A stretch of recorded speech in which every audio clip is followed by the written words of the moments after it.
ആരാ അവിടെ അടുക്കള കയറിയത്? അമ്മ പുറത്തുപോയ തക്കത്തിന്റെ രണ്ടാളും കൂടി അവിടെ എന്നാ കാട്ടിക്കൂട്ടുവാ? പപ്പ വെറുതെ ഞങ്ങളെ സംശയിക്കുക. ഞങ്ങൾ അടുക്കളയിൽ ശബ്ദമൊന്നും ഉണ്ടാക്കിയില്ലല്ലോ.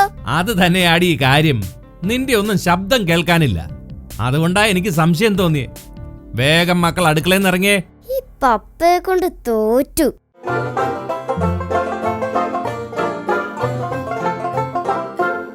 എന്താ രാവിലെ രണ്ടുപേരും വലിയ സന്തോഷത്തിലാണല്ലോ? പപ്പ, ഞങ്ങളുടെ പരീക്ഷയുടെ മാർക്ക് അറിഞ്ഞു. ഞങ്ങൾക്ക് എല്ലാറ്റിനും A+ കിട്ടി. നിങ്ങൾക്ക് A+ കിട്ടിയോ? വലിയ അതിശയമാണല്ലോടാ. ചരിത്രത്തിൽ ആദ്യത്തെ സംഭവമാ. ദേ, ഇന്നാ പിടിച്ചോ 100 രൂപ. കൊണ്ടുപോയി എന്താന്ന് വെച്ചാ വാങ്ങിച്ച് കഴിച്ചോ. ഇനി വേണം കോടതി പോകുമ്പോ വക്കീലന്മാരുടെ മുന്നേ ഒന്ന് ഞെളിഞ്ഞ് നീക്കാൻ. എന്നതാ രണ്ടും കൂടി? എന്നതാടി ഇത്ര വലിയ സന്തോഷം? അതെ അമ്മച്ചി, ഞങ്ങളിന്ന് പപ്പയെ ഏപ്രിൽ ഫൂൾ ആക്കി.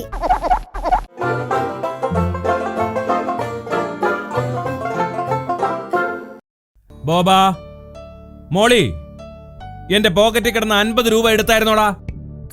വിശ്വസിക്കാനാവുന്നില്ല. എന്ത്? 50 രൂപ തികച്ച് നിങ്ങളുടെ പോക്കറ്റിൽ ഉണ്ടായിരുന്നു എന്നത്. രൂപ എടുത്തത് ഞാനായി കൊടുന്നുണ്ടോ? നീയല്ലെന്ന് എനിക്ക് ഉറപ്പാ. അതിനകത്ത് കുറച്ച് ചില്ലറ പൈസ ബാക്കി ഉണ്ടായിരുന്നു. നീ അല്ലടി കാശെടുത്തത്. ഞാൻ കണ്ടല്ലോടി നീ പപ്പായുടെ ഷർട്ടിന്റെ പോക്കറ്റിൽ തപ്പുന്നത്. അലക്കാനിടുന്നതിന് മുമ്പേ പോക്കറ്റിൽ തപ്പി നോക്കണമെന്ന് അമ്മച്ചി തന്നെയല്ലേ പറഞ്ഞിട്ടുള്ളത്? അത് നിങ്ങളുടെ ഡ്രസ്സിന്റെ പോക്കറ്റ് തപ്പുന്ന കാര്യ പറഞ്ഞത്. അതിനെ ഞങ്ങളുടെ പോക്കറ്റ് തപ്പിയാൽ എന്നാ ഉണ്ട കിട്ടാനാ?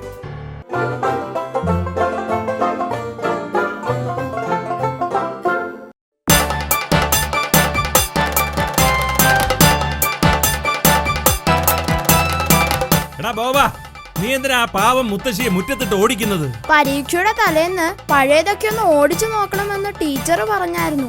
നാളെ പരീക്ഷയാ പപ്പ.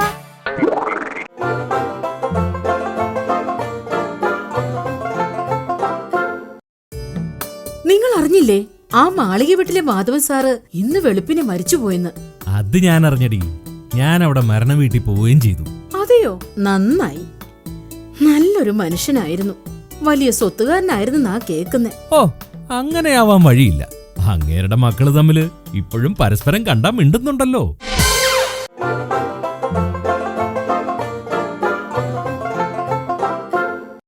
കൂട്ടുകാർക്ക് വേണ്ടി എന്ത് ചെയ്യാനും എനിക്കൊരു മടിയില്ല.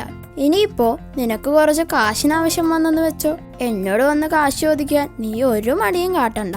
ധൈര്യമായിട്ട് ചോദിച്ചോ. ആന്നോടാ? കാശില്ലെങ്കിൽ നിന്നോട് വന്ന് വെച്ചാൽ കാശ് തരുമോ? കാശൊന്നും ഞാൻ തരില്ല. കാശ് എന്റെ കയ്യിലില്ലെന്ന് പറയാൻ ഞാൻ ഒരു മടിയും കാണിക്കില്ല.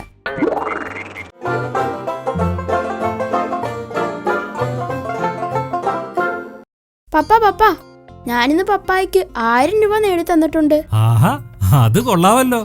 അതെങ്ങനെയാടാ? പപ്പ പറഞ്ഞില്ലായിരുന്നോ ഞാൻ ഈ പരീക്ഷയെങ്കിലും ജയിച്ചു കിട്ടിയാൽ 1000 രൂപ സമ്മാനമായി തരാമെന്ന്? അതെ, പറഞ്ഞിരുന്നു.